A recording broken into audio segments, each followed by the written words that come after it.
الرجیم بسم اللہ الرحمن الرحیم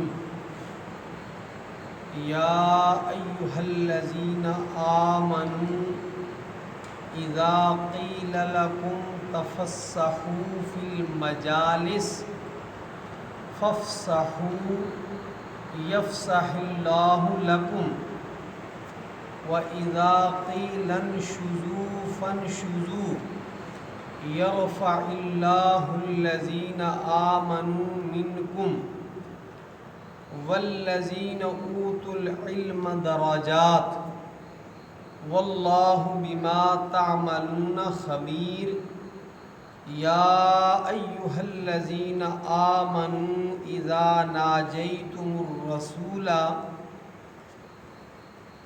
فقدموا بین یدی نجواکم صدقہ ذالک خیر لکم واطہر فإن لم تجدوا فإن اللہ غفور رحیم ااشفقتم ان تقدموا بین یدی نجواکم صدقات فَإِذْ لَمْ تَفْعَلُوا وَتَابَ اللَّهُ عَلَيْكُمْ فَأَقِيمُوا الصَّلَاةَ وَآتُوا الزَّكَاةَ وَأَطِيعُوا اللَّهَ وَرَسُولَهُ وَاللَّهُ خَبِيرٌ بِمَا تَعْمَلُونَ۔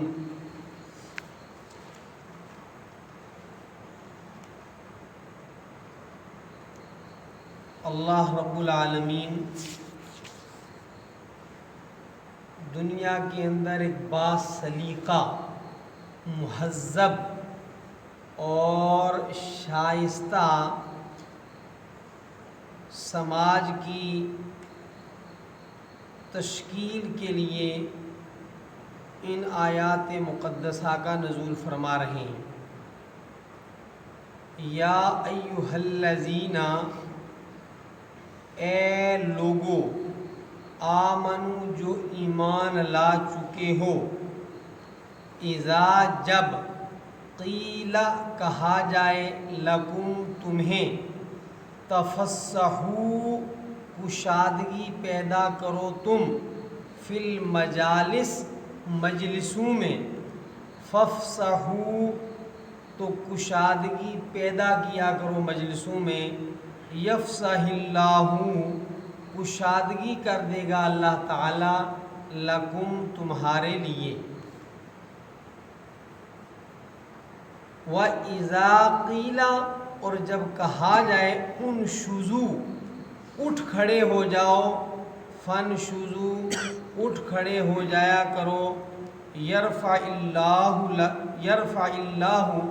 اللہ تعالیٰ بلند کرتا ہے، اللہ تعالیٰ بلند کرے گا، الذین جو لوگ، آمنوا ایمان لائے، منکم تم میں سے، والذین اس کا بھی پیچھے سے تعلق ہے یرفع اللہ سے، اللہ تعالیٰ بلند کرتا ہے، اللہ تعالیٰ بلند کرے گا، والذین جو لوگ، اوتوا العلم علم دیے گئے ہیں، کس میں بلند کرے گا؟ درجات میں۔ حضور اکرم صلی اللہ علیہ وسلم صفہ میں جمعہ کے دن تشریف فرما تھے، اور حضور اکرم صلی اللہ علیہ وسلم کا معمول یہ تھا کہ غزوہ بدر کے اندر شرکت فرمانے والے افراد کو مجلس کے اندر اہمیت دیا کرتے تھے۔ دیکھیے درجات ہر جگہ ہیں، ایسی بات نہیں ہے۔ تو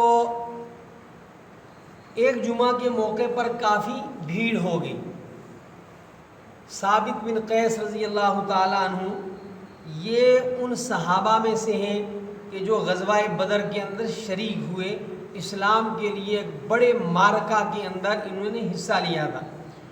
یہ حضور اکرم صلی اللہ علیہ وسلم کے سامنے آ کر کھڑے ہو گئے، تو باقی بیٹھے ہوئے مسلمانوں نے ان کھڑے صحابی کی طرف کوئی توجہ نہیں دی، یہاں تک کہ پھر کچھ حضرات کو نبی اکرم صلی اللہ علیہ وسلم نے فرمایا کہ آپ کھڑے ہو جاؤ، تو وہ کھڑے تو ہو گئے، لیکن ان کے چہروں سے نبی صلی اللہ علیہ وسلم نے محسوس کیا کہ ان کو یہ بات ناگوار گزری ہے کہ ہمیں کھڑا کیوں کیا گیا۔ تو اس موقع سے یہ آیات قرآنیہ نازل ہوئیں کہ جب تمہیں کہا جائے کہ مجلس کے اندر آنے والے کے لیے کشادگی پیدا کرو، آنے والے کے لیے جگہ پیدا کرو، تو آپ کو جگہ پیدا کر دینی چاہیے۔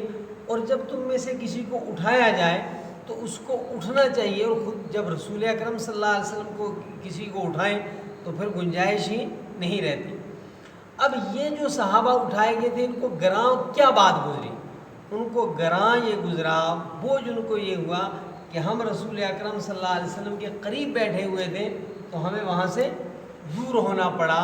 تو اس کو کہا جا رہا ہے کہ کوئی دور بیٹھے کہ نزدیک بیٹھے، جو ایمان والے ہیں اور مزید اس پر جو علم والے ہیں، اللہ تعالیٰ کے ہاں ان کے درجات بلند ہیں، دور بیٹھنے کی وجہ سے ان کے درجات کم نہیں ہو جائیں گے۔ تو اہل علم کی عظمت سے متعلق یہ ایک آیت بھی قرآن حکیم کی ہے، والذین اوتوا العلم درجات۔ یوں مجالس کے متعلق اسلامی تعلیمات یہی ہے کہ آپ آنے والے افراد کے لیے جگہ پیدا کریں، یہ آپ کا اخلاقی فریضہ ہے، یہ شائستگی ہے، سلیقہ ہے، تہذیب ہے۔ ہاں یہ اپنی جگہ پر درست ہے کہ 3 چیزیں یاد رکھیں۔ ایک تو یہ کہ باہر سے اگر کوئی آ کر گھسنے کی کوشش کرے تو یہ اس کے لیے حلال نہیں ہے۔ ترمذی شریف کے اندر حدیث ہے، لا یحل لرجل، کہ آدمی کے لیے حلال نہیں، جائز نہیں کہ وہ 2 آدمیوں کے درمیان بغیر ان کی اجازت کے آ کر گھس جائے۔ ترمذی شریف کی حدیث ہے، یہ مجلس کے ادب کے خلاف ہے۔ 2 آدمی بیٹھے ہوئے ہیں، ان کے درمیان جگہ نہیں تو یہ گھس کر ان کو تنگی پہنچا رہا ہے، یہ بھی جائز نہیں۔ اچھا وہ پہلے سے کسی ہم آہنگی کی وجہ سے سیٹنگ کر کے ساتھ میں بیٹھے ہوئے ہیں تو یہ آ کر ان کے درمیان جدائی کرے۔ لا یحل لرجل ان یفرق بین اثنین الا باذنہما، ہاں ان دونوں کی اجازت سے بیٹھ سکتا ہے ان کے درمیان، ایک تو یہ یاد رکھیں۔ دوسرا یہ ہے کہ کبھی کبھی پہلے سے آ کر ایک آدمی جگہ پر بیٹھا ہوا ہے، اب وہ کسی ضرورت سے اٹھا تو فوراً دوسرا اس طاق میں تھا اور اس نے وہ جگہ پوری کر لی۔ مسلم شریف کی روایت ہے، یہ بھی جائز نہیں ہے۔ من قام من مجلسہ ثم رجع الیہ فہو احق بہ، جو آدمی کسی جگہ بیٹھا ہوا ہے پھر ضرورتاً وہاں سے وہ اٹھا ہے تو زیادہ حقدار ہے وہی اس جگہ پر دوبارہ بیٹھنے کا۔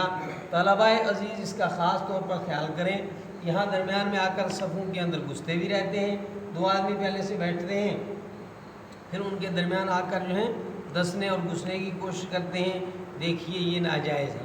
اسی طریقے سے جو ہے کوئی ساتھی ہے پہلے سے اس بیچارے نے اپنے لیے صف کے اندر یا کلاس روم کے اندر جگہ بنائی ہوئی ہے، اب وہ ضرورت سے اٹھا اور اس کی جگہ کے اوپر قبضہ کر لیا، یہ شرعاً ناجائز ہے۔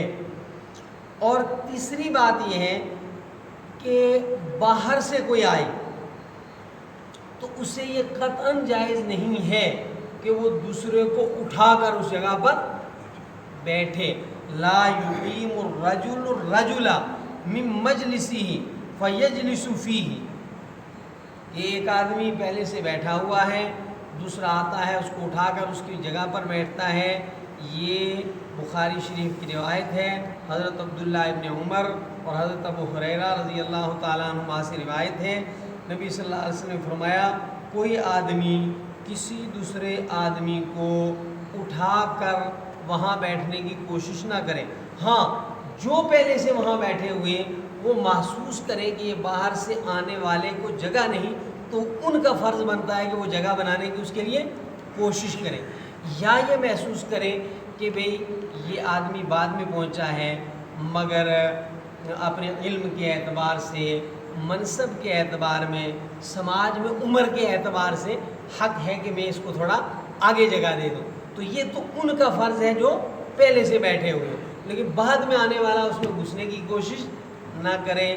اب آپ اندازہ لگائیں کہ حضرات صحابہ کرام رضوان اللہ تعالیٰ علیہم اجمعین کیسی عظیم جماعت تھی کہ ان کی عملی تربیت نبی اکرم صلی اللہ علیہ وسلم فرما رہے ہیں، اور ان کے لیے نصاب جو تیاری کا اور ان کی تربیت کا آ رہا ہے وہ آسمان سے آ رہا ہے۔ واللہ بما تعملون خبیر، اور اللہ تبارک و تعالی جو کچھ تم کرتے ہو اس سے باخبر ہے۔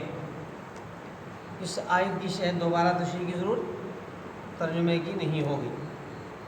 3 چیزیں پھر یاد رکھیں، جو جہاں بیٹھا ہے اگر ضرورتاً وہاں سے اٹھتا ہے تو دوبارہ اس جگہ کا حقدار وہی ہے۔ نمبر 2 پر باہر سے آنے والا آدمی 2 آدمیوں کے درمیان گھسے نہ۔ نمبر 3 پر یہ ہے کہ کچھ لوگ اگر بیٹھے ہوئے ہیں تو آ کر کسی کو اٹھا کر بیٹھنے کی کوشش نہ کریں۔ ہاں جو لوگ بیٹھے ہوئے ہیں انہیں چاہیے کہ وہ آنے والوں کے لیے وہاں کشادگی پیدا کریں۔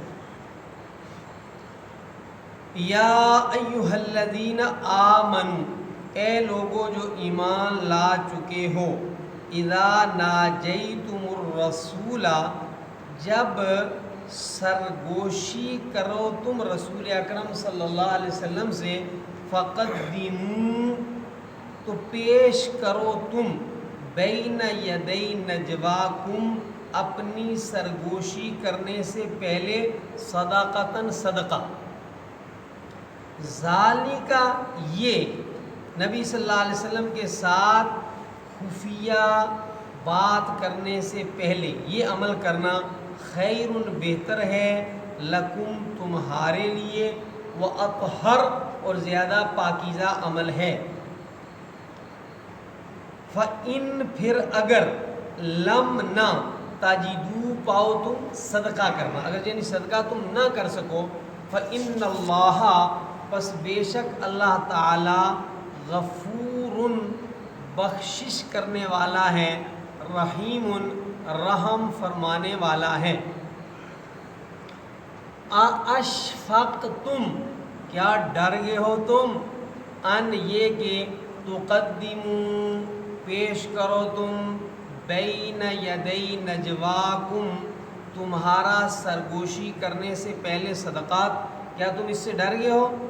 فَإِذْ لَمْ تَفْعَلُوا، پھر اگر نہ کیا تم نے، یعنی صدقہ نہ دیا، وَتَابَ اللَّهُ عَلَيْكُمْ، تو متوجہ ہوا اللہ تبارک و تعالیٰ تمہارے اوپر، فَأَقِیمُوا الصَّلَاةَ، پس قائم رکھو، قائم کرو تم نماز کو، وَآتُوا الزَّکَاةَ، اور ادا کرتے رہو تم زکوٰۃ، وَأَطِیعُوا اللَّهَ، اور کہنا مانو اللہ تعالیٰ کا، وَرَسُولَهُ، اور کہنا مانو تم اللہ کے رسول صلی اللہ علیہ وسلم کا، واللہ خبیر بما تعملون، اللہ تبارک و تعالیٰ باخبر ہے جو کچھ تم کرتے ہو۔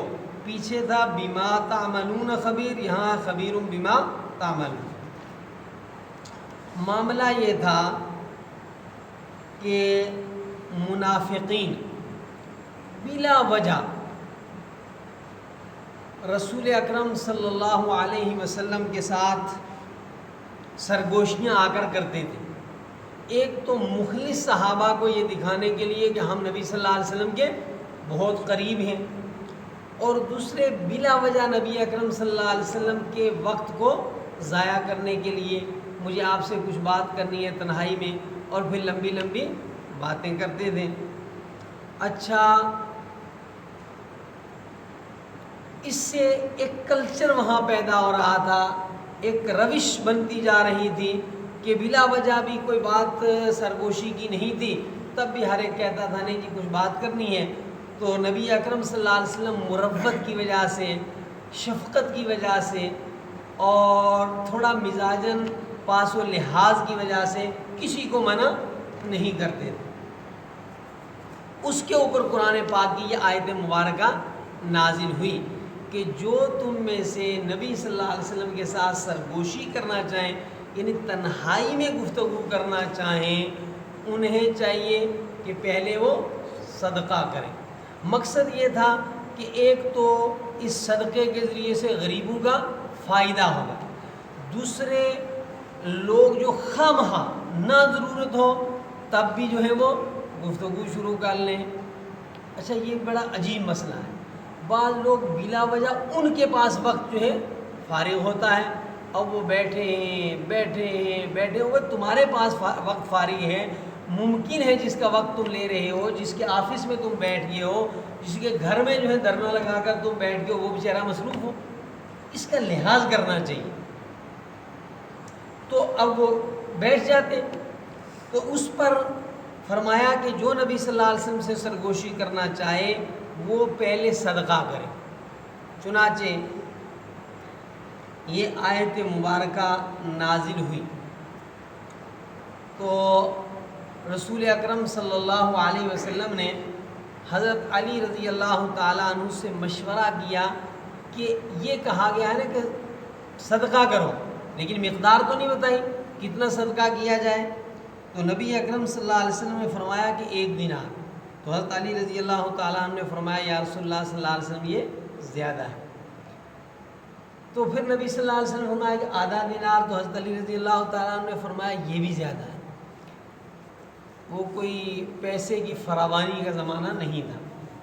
پھر پوچھا حضرت علی رضی اللہ تعالیٰ عنہ کو نبی صلی اللہ علیہ وسلم نے کہ پھر کتنا؟ تو انہوں نے بہت قلیل سا بتایا۔ تو اس پر نبی صلی اللہ علیہ وسلم فرمایا کہ تم نے بہت ہی کم بتایا۔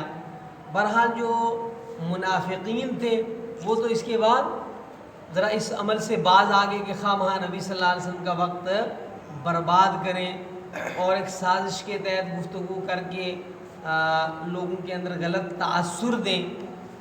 لیکن جو مخلص صحابہ تھے انہیں یہ احساس ہوا اب ہم کہاں سے پیسہ لائیں گے، وہ ادا کریں گے اور پھر نبی صلی اللہ علیہ وسلم سے مشورہ یا خصوصی گفتگو کر پائیں گے۔ تو ایک روایت تو یہ ہے کہ صرف ایک ہی دن کے اندر یہ حکم منسوخ ہو گیا، اور دوسری روایت میں یہ ہے کہ 10 دن کے بعد یہ حکم منسوخ ہو گیا، اس کو ختم کر دیا گیا۔ البتہ منافق جو ہیں اس قسم کی حرکت کرنے سے رک گئے، اور مخلص صحابہ کو کی بھی تربیت ہو گئی کہ بھئی خواہ بلا وجہ جو ہے سرگوشیاں کرنا نبی صلی اللہ علیہ وسلم کے ساتھ یہ اللہ تبارک و تعالیٰ کو پسند نہیں، اور نبی اکرم صلی اللہ علیہ وسلم کی ناگواری کا یہ باعث ہے، اگرچہ نبی اکرم صلی اللہ علیہ وسلم اس سے منع نہیں کرتے۔ حضرت علی رضی اللہ تعالیٰ عنہ فرماتے ہیں میں واحد وہ صحابی ہوں، میں واحد وہ مسلمان ہوں کہ جس نے اس آیت پر عمل کیا۔ جو یہ آیت نازل ہوئی میں نے صدقہ کیا اور نبی اکرم صلی اللہ علیہ وسلم کے ساتھ کچھ سرگوشی میں کر لی۔ تو اس سے متعلق یہ آیت نازل ہوئی اے ایمان والو جب تم نبی اکرم صلی اللہ علیہ وسلم سے سرگوشی کرو تو سرگوشی کرنے سے پہلے صدقہ پیش کرو، یہ بہتر ہے تمہارے لیے اور پاکیزہ تر ہے۔ پھر اگر نہ صدقہ کر سکو تو کوئی بات نہیں، یہ کوئی ایسا حکم نہیں جو فرض واجب ہے، بے شک اللہ تعالیٰ بخشش فرمانے والے ہیں، رحم فرمانے والے ہیں۔ کیا ڈر گئے ہو تم؟ یہ منسوخی کے لیے آئے گا آگے۔ اشفقتم، کیا تم ڈر گئے ہو؟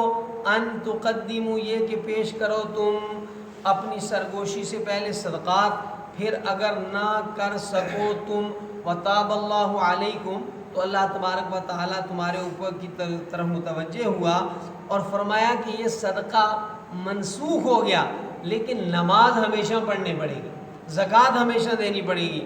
فاقیموا الصلاۃ، پس قائم کرو تم نماز کو، وآتوا الزکاۃ، اور ادا کرو تم زکوٰۃ کو، وَأَطِيعُوا اللَّهَ وَرَسُولَهُ، اور اللہ اور اس کے رسول کا کہنا ہمیشہ مانتے رہو، وَاللَّهُ خَبِيرٌ بِمَا تَعْمَلُونَ، اللہ تبارک و تعالی باخبر ہے جو کچھ تم کرتے ہو۔